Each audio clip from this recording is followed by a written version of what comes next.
स्वागत है दोस्तों आपका एम्पलीफायर वर्ल्ड चैनल में। और आज एक और बोर्ड रिपेयर होने के लिए आया है जिसे भेजा है मनीष चौधरी ने, जो कि राजस्थान के रहने वाले हैं। तो ये कौन सा बोर्ड है और इसमें क्या प्रॉब्लम है, चलिए इस बॉक्स को अनपैक करते हैं और देख लेते हैं क्या है इसके अंदर।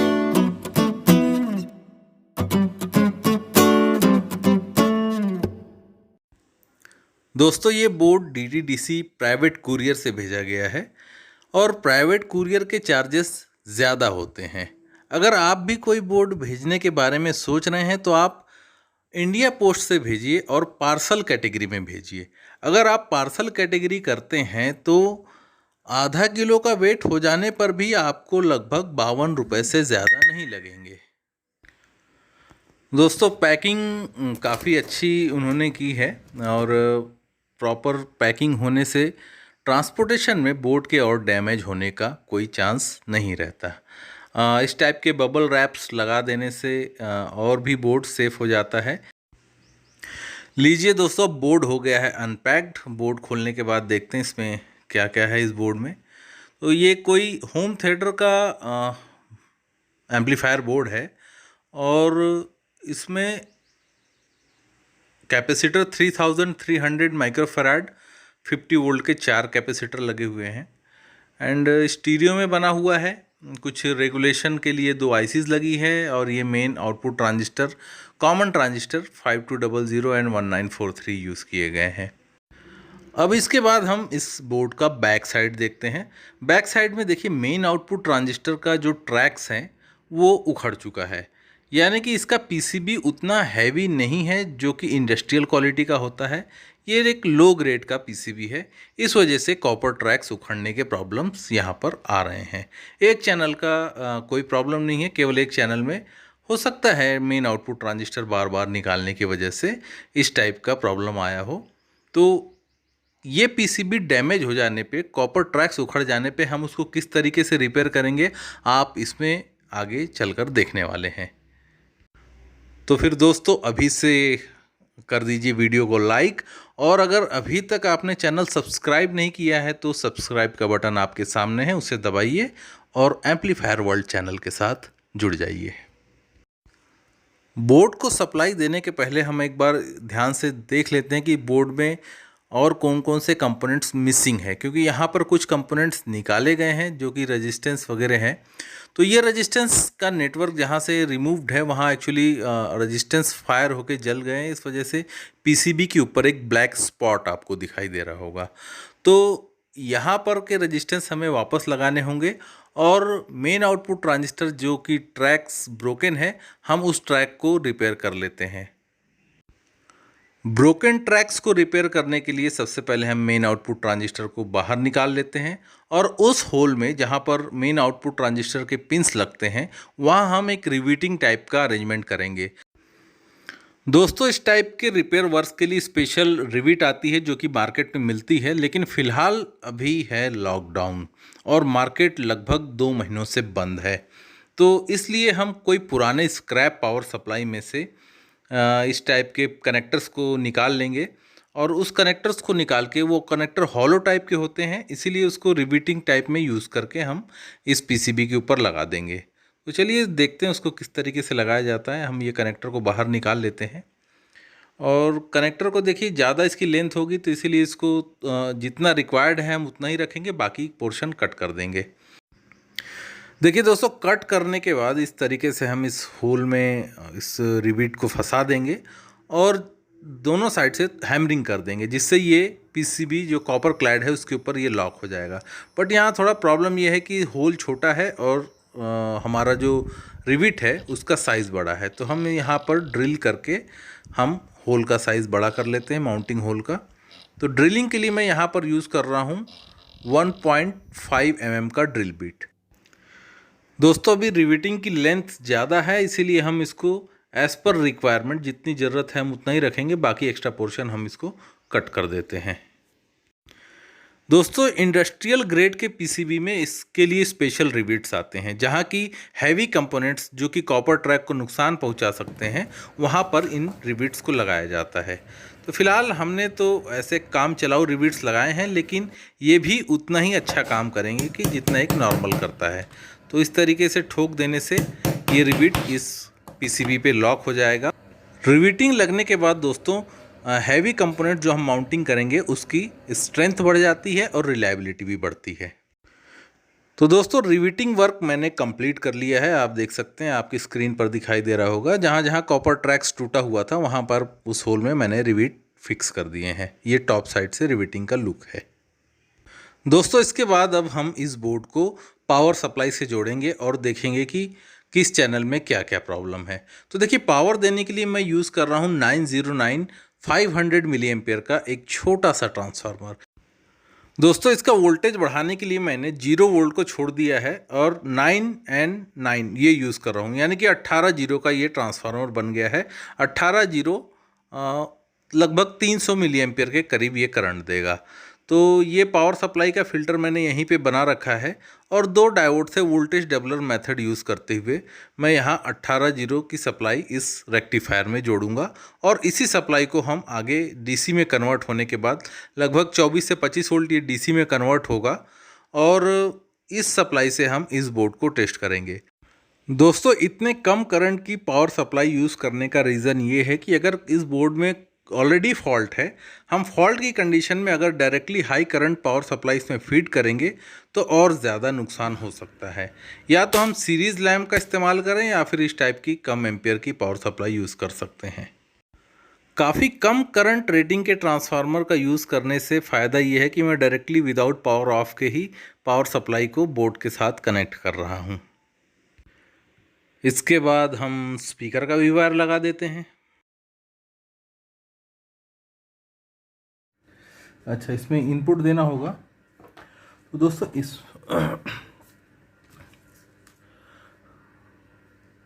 दोस्तों यहाँ पर 3 ट्रांजिस्टर का नेटवर्क है और ये नेटवर्क डिसाइड करता है कि वॉल्यूम कंट्रोल कितना रहेगा। तो ये जाके नेटवर्क जुड़ता है इस कनेक्टर के जरिए वॉल्यूम कंट्रोल के पैनल से और यहाँ पर निगेटिव वोल्टेज यानी कि ग्राउंड को एक प्रोसेसर के द्वारा कम ज़्यादा करते हुए ट्रांजिस्टर पे सिग्नल दिए जाते हैं जिससे वॉल्यूम अप एंड डाउन होता है। तो फिलहाल वो कंट्रोल पैनल तो हमारे पास नहीं है, तो हम केवल डायरेक्टली ये जो मेन ट्रांजिस्टर जो इनपुट स्टेज का जो ट्रांजिस्टर है वहाँ से जो सिग्नल जाता है, ये कैपेसिटर हमने उसका पॉइंट यहाँ से रिमूव किया है और यहाँ पर हम सिग्नल फिट करेंगे। तो यहाँ से हम सिग्नल फिट कर सकते हैं और सिग्नल फिट करके देखेंगे। फिलहाल अभी ये ऑडियो तो सिग्नल बन रहा है और ये सर्किट चालू जैसा लग रहा है, लेकिन एक बार साउंड सुनना ज़रूरी है कि किस टाइप का साउंड आ रहा है। ये चैनल रिपेयर हो जाने के बाद में हम सेकंड चैनल पर शिफ्ट हो जाएंगे और इसका सर्किट डायग्राम मैंने बिल्कुल बना लिया है, ड्रॉ कर लिया है। तो यहाँ पर कौन से कंपोनेंट लगेंगे वो इसको देखकर हम यहाँ पे सेम वही कंपोनेंट यहाँ लगा देंगे। तो चलिए शुरू करते हैं आगे का। तो उसको सिग्नल का वायर ब्लूटूथ के जरिए जोड़ देते हैं। सिग्नल जोड़ने के लिए एक हमारा ग्राउंड से जुड़ेगा वायर, तो ये ग्राउंड यहाँ पर हो गया।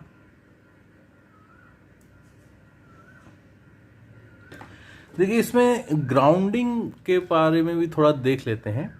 इसमें ग्राउंड जो है स्टार ग्राउंड बनाया गया है। देखिए, ये ग्राउंड का एक पिन है, तो ये सभी जो टर्मिनल है ये स्टार इसी पॉइंट से जा रहे हैं। एक इधर से इस तरीके से जा रहा है, तो इनको आइसोलेट करने के लिए देखिए यहाँ पर इस तरीके से अलग अलग हर एक के लिए ट्रैक्स बनाई गई है।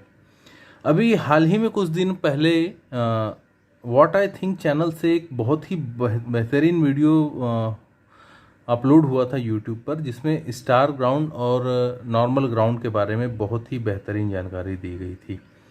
तो उसी को देखते हुए देखिए यहाँ पर भी वही फॉलो किया गया है, क्योंकि ये बेहतरीन कंपनी के होम थिएटर का सर्किट बोर्ड है, तो ये एक अच्छा डिज़ाइन इसमें है।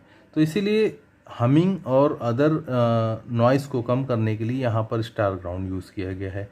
तो ये बहुत बेहतरीन डिज़ाइन है। और इस डिज़ाइन का सर्किट डायग्राम कैसा है ये इसके बारे में आपको जानने को मिलेगा इसी वीडियो में। तो इस वीडियो में आप बने रहिए और विदाउट स्किप किए इस वीडियो को देखिए। आपको हर एक दूसरे वीडियो के मुकाबले इसमें आपको काफ़ी ज़्यादा जानकारी मिलेगी।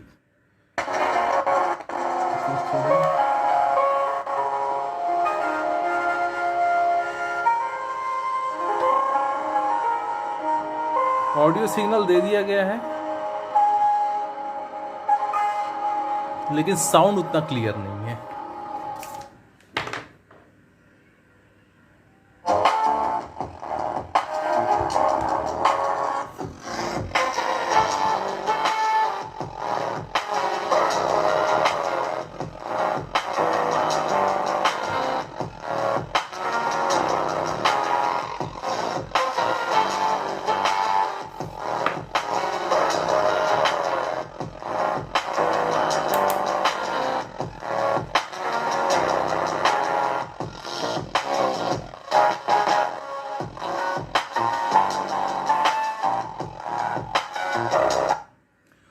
दोस्तों इसमें साउंड क्लियर नहीं आ रहा है।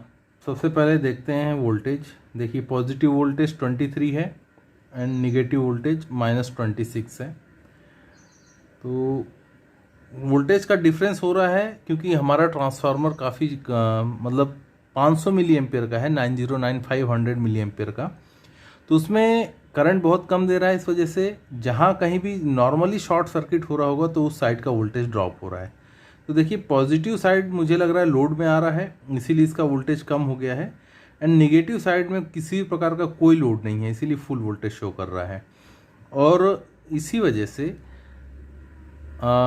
जो निगेटिव साइड का ट्रांजिस्टर है 1943 ये बिल्कुल कोल्ड है एंड पॉजिटिव साइड का लिटिल हॉट है। इसका बैक साइड थोड़ा गर्म हो रहा है, यानी कि पॉजिटिव साइड वाला वर्क कर रहा है, निगेटिव साइड वाला बिल्कुल ज़ीरो है।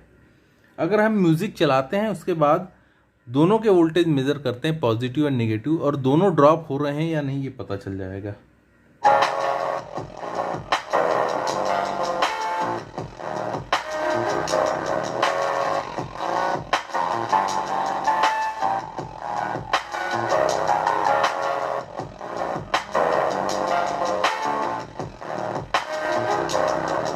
देखिए निगेटिव साइड में किसी प्रकार का कोई चेंजेस नहीं आ रहा है, जबकि पॉजिटिव साइड में जैसा म्यूजिक प्ले हो रहा है वैसे लोड के हिसाब से वोल्टेज काफ़ी चेंज हो रहा है। अगर मैं वॉल्यूम और अप करता हूँ तो और इफेक्ट समझ में आएगा।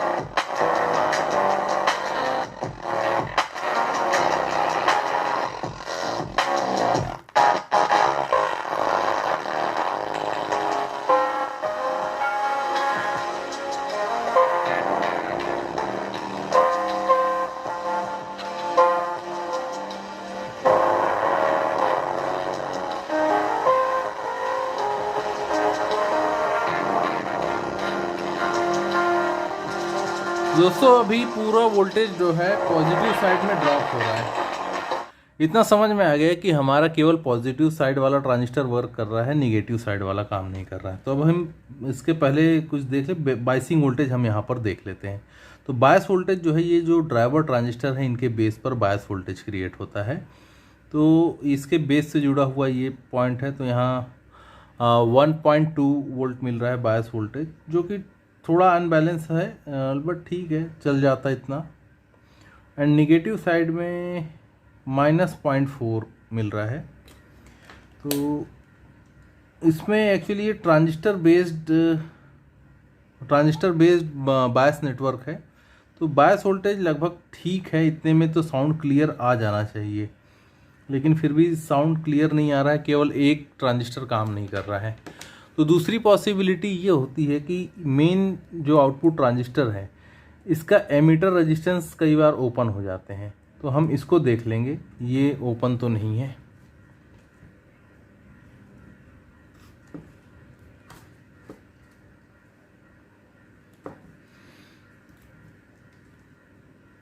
इसको देखने का तरीका ये है कि हम एक के बाद एक, जैसे हमारा ये नेगेटिव साइड है, पॉजिटिव तो वर्क कर रहा है, नेगेटिव साइड वर्क नहीं कर रहा, तो हम यहाँ से यहाँ एक शॉर्ट लिंक लगा के देख सकते हैं।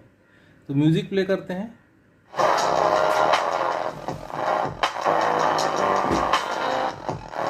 इसको शॉर्ट करने के लिए हम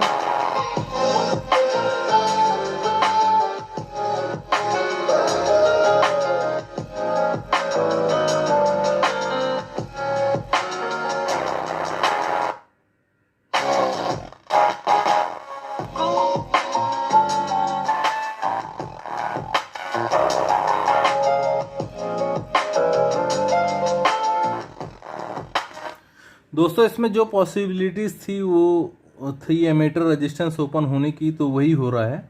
एमीटर रेजिस्टेंस को जैसे मैं शॉर्ट कर रहा हूँ तो ये ट्रांजिस्टर पिक्चर में आ रहा है और साउंड क्लियर हो रहा है। तो दोस्तों इसमें एमीटर रेजिस्टेंस काम नहीं कर रहा है, ये रेजिस्टेंस ओपन है। ये इनको बाहर निकाल के आप बदल देते हैं।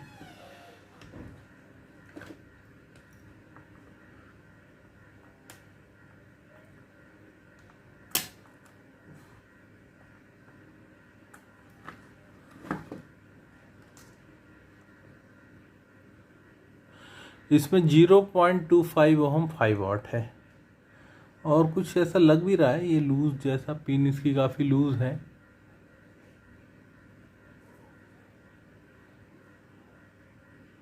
आप देख पाएंगे इसकी पिन पूरी लूज है। तो ये ओपन हो गया है।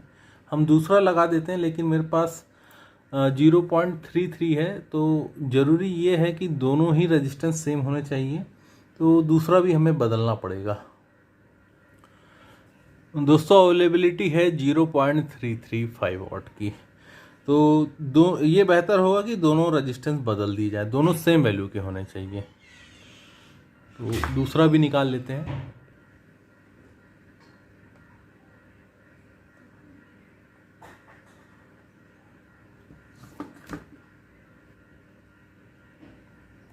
तो ये रहे ये दोनों, हालांकि एक ठीक है, दूसरा एक ही खराब है।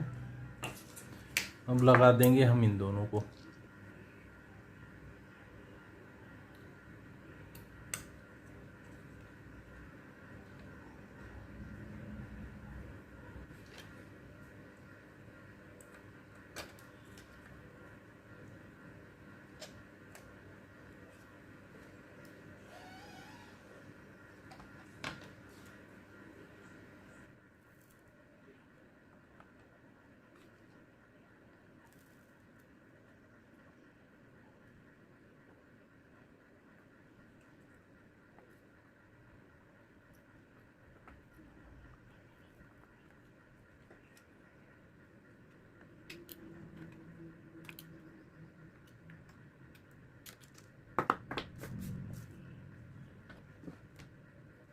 स्पीकर का वायर अब दोबारा लगा देते हैं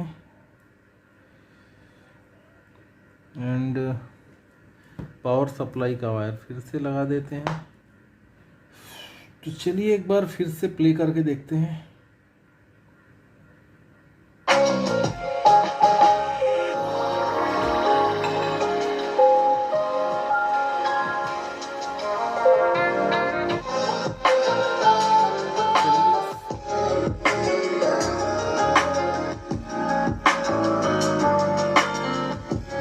दोस्तों यहाँ एक चैनल हमारा रिपेयर हो चुका है, साउंड काफ़ी क्लीन है।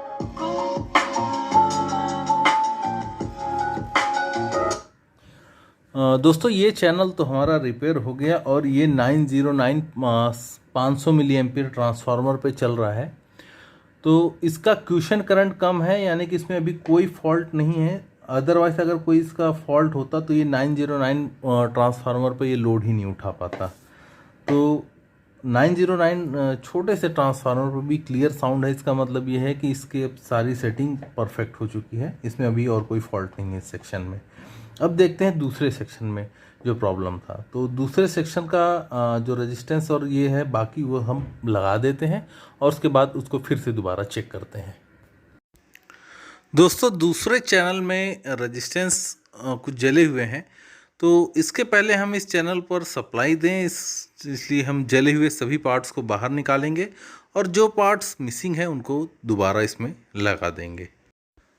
दोस्तों इसमें पहले 10 ओहम हाफ वाट रेजिस्टेंस लगी हुई थी, जिसको निकाल कर मैंने 10 ओहम 1 वाट लगा दिया है। हालांकि हाफ वाट की जगह अगर आप 1 वाट लगा देते हैं तो कोई प्रॉब्लम नहीं होती। यहाँ दोस्तों ये दोनों रेजिस्टेंस की वैल्यू समझ में नहीं आ रही है क्योंकि इनके ऊपर का पेंट निकल चुका है, और यहाँ पर जो वैल्यू लगी हुई है 2.7 के, हमें भी यहाँ वही लगाना चाहिए। एक्चुअली यहाँ पर हो सकता है सब्सक्राइबर ने उसे चेंज किया होगा, कोई और रेजिस्टेंस लग गई है तो वो सिमिलर दिखाई नहीं दे रही, इसलिए मैं उसे भी बदल कर सेम वही 2.7 के लगाने जा रहा हूँ। दोस्तों हम सर्किट बोर्ड में ही लगी पोजीशन में ट्रांजिस्टर चेक कर सकते हैं। एक्चुअली ट्रांजिस्टर बाहर निकालने पर जिस टाइप की रीडिंग देते हैं कंटिन्यूटी में, आप बिल्कुल कंपेयर कीजिए वही रीडिंग मिल रही है या नहीं। हालांकि बोर्ड में लगे होते हैं तो रेजिस्टेंस और कुछ कैपेसिटर के नेटवर्क के कारण थोड़ा चेंजेस आता है, लेकिन लगभग जो रीडिंग होती है उसी के आसपास मिल जाती है। तो इस ट्रांजिस्टर में वैसी रीडिंग मिल रही है जैसे 550 से लेके 639 के आसपास, तो ये मैं ओके समझ लेता हूँ। लेकिन जो 5551 ये जो दूसरा ट्रांजिस्टर है, इसमें मुझे उस टाइप से कोई रीडिंग नहीं मिल रही है, ये ओपन मिल रहा है। देखिए यहाँ पर किसी प्रकार की कोई रीडिंग नहीं आ रही है, ओपन दिखा रहा है ये। जबकि पहले वाले ट्रांजिस्टर के बेस पर मैंने रेड प्रॉड रखी थी तो मुझे 639 या 550 इस टाइप की रीडिंग मिल रही थी। और अगर मैं प्रॉड भी चेंज करता हूँ, ब्लैक प्रॉड लगाता हूँ, तो भी कोई रीडिंग नहीं मिल रही है, ओपन टाइप में ही ये ट्रांजिस्टर दिखा रहा है। इसके बाद देखिए दोस्तों, ये ट्रांजिस्टर पर मुझे कंटिन्यूस बीप मिल रही है, यानी कि रीडिंग 0 दिखा रहा है, यानी कि ये ट्रांजिस्टर शॉर्ट है। इसमें कोई डाउट नहीं होना चाहिए। जो भी ट्रांजिस्टर शॉर्ट होते हैं उनमें ऐसे कंटिन्यूटी बन जाती है, यानी 0 रीडिंग के आसपास मिलता है।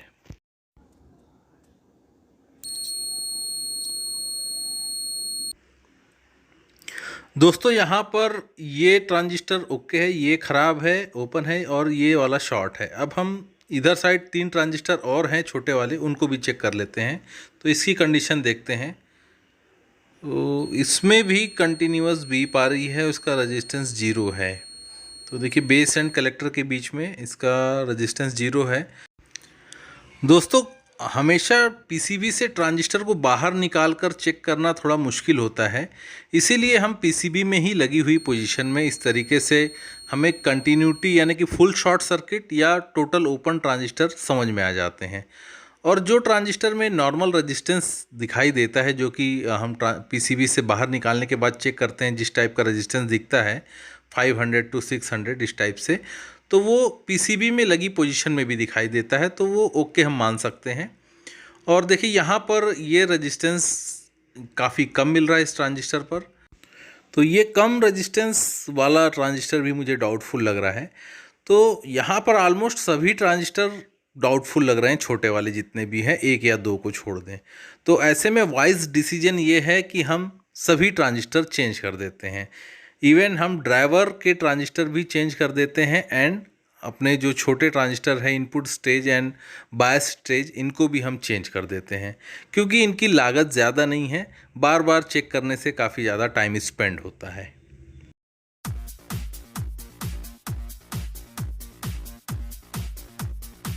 दोस्तों ड्राइवर स्टेज में इस सर्किट के D669 एंड B649 लगा हुआ था, जो नहीं था मेरे पास, इसीलिए मैंने MJE 340-350 लगा दिया है।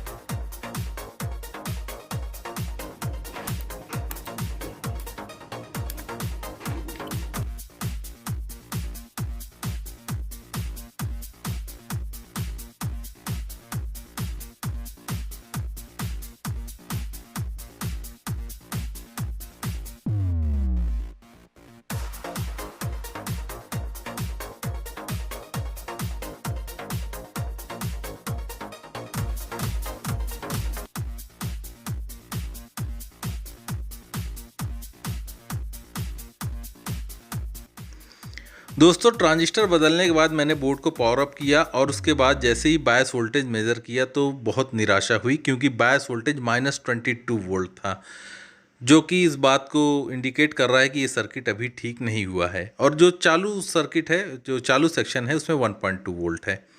लेकिन ख़राब सेक्शन है -22, यानी कि कुछ प्रॉब्लम है। हो सकता है मेन आउटपुट ट्रांजिस्टर लगाने पे कुछ फ़र्क पड़ता हो, तो एक बार मैं देख लेता हूँ मेन आउटपुट ट्रांजिस्टर लगा के कि कुछ होता है क्या बायस वोल्टेज में चेंजेस, एंड स्पीकर भी लगा कर देख लेता हूँ।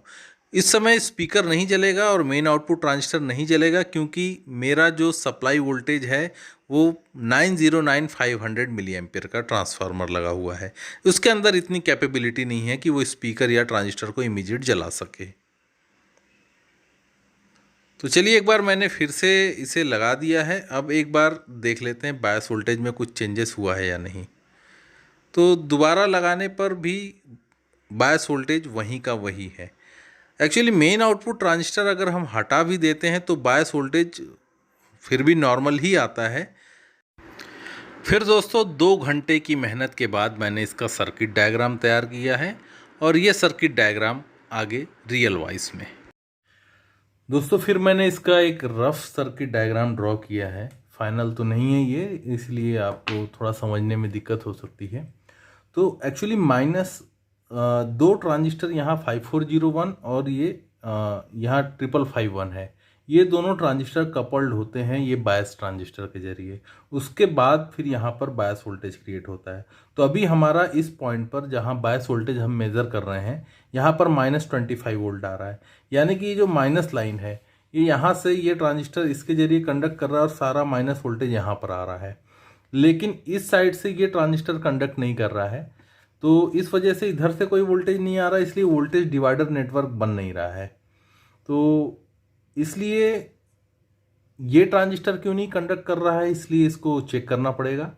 तो इसके कंडक्ट ना करने की वजह ये हो सकती है, या तो ये ओपन हो गया है, या तो फिर यहाँ से इसको बेस पर वोल्टेज नहीं मिल रहा। लेकिन यहाँ पर 2.7 के ये रजिस्टेंस बराबर प्रॉपर वर्क कर रही है, बेस पर वोल्टेज आ रहा है। फिर उसके बाद बच जाता है ये 47 ओम का रजिस्टेंस। तो हो सकता है ये रजिस्टेंस ओपन हो, इस वजह से यहाँ से कोई वोल्टेज इधर आ नहीं रहा है और वोल्टेज डिवाइडर नेटवर्क बन नहीं रहा है। अब जैसे ही मैं इस रजिस्टेंस पर लगाता हूँ तो कुछ भी दिखाई नहीं दे रहा, तो इसका मतलब ये है कि ये रजिस्टेंस ओपन हो गया, इसीलिए बायस नेटवर्क बन नहीं रहा है। तो चलिए हम उस रजिस्टेंस को बदल देते हैं।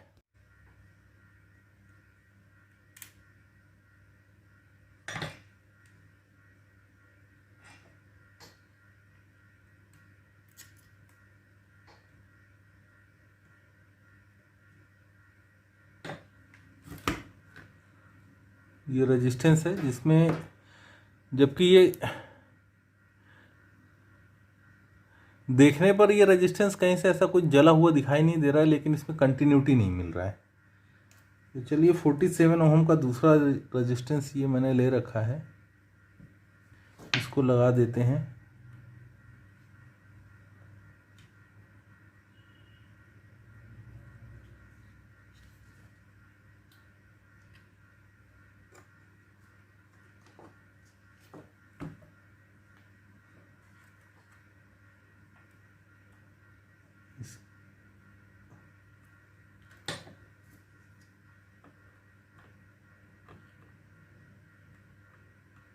ओके फ्रेंड्स, अब मल्टीमीटर को वोल्टेज पोजीशन पे रखते हैं और वोल्टेज अब मेज़र करेंगे। एक ग्राउंड पे लगा दिया है मैंने। अब यहाँ देखते हैं, यस, अब हमारा वोल्टेज करेक्ट हो गया है। That was the problem of 47 ohm resistance. इसी रेजिस्टेंस का प्रॉब्लम था, इसी वजह से इतना सब प्रॉब्लम हुआ। अभी यहाँ 1 वोल्ट है और दूसरे चैनल पर बायस वोल्ट यहाँ भी 1 वोल्ट है। तो दोस्तों अब ये सर्किट बिल्कुल ओके हो गया है। यानी कि बायस वोल्टेज अगर आपका ओके होता है तभी ये सर्किट आप ओके मान सकते हैं। तो अब हम स्पीकर लगाकर अब देख सकते हैं, कोई इशू नहीं है। दोस्तों अब हम दूसरा चैनल चेक करेंगे। तो चलिए इसको मैं पावर अप कर देता हूँ। पावर अप करने के बाद ये स्पीकर लगा दिया हमने और यहाँ ऑडियो सिग्नल मिलेगा।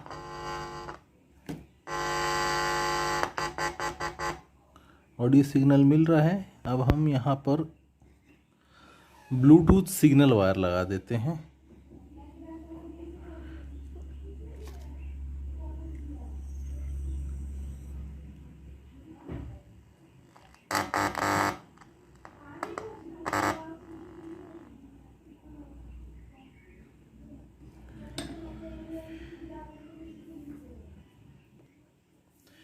चलिए दोस्तों कुछ म्यूज़िक प्ले करके देखते हैं।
ये शॉर्ट कर देने से इस टाइप से होता है।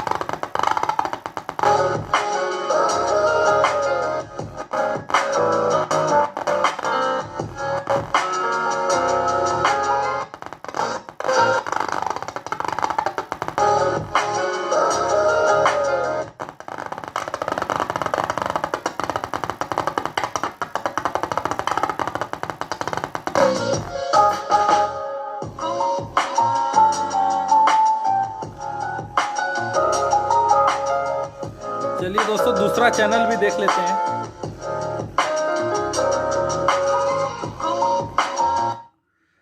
ये दूसरा चैनल हमारा यहाँ था।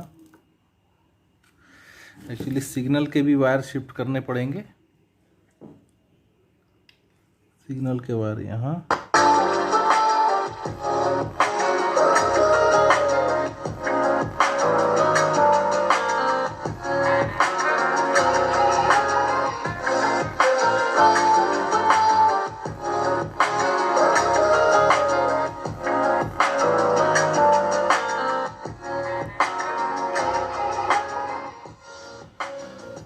तो दोस्तों ये वीडियो आज यहीं ख़त्म करते हैं। उम्मीद है आपको ये वीडियो काफ़ी अलग और रोचक लगा होगा।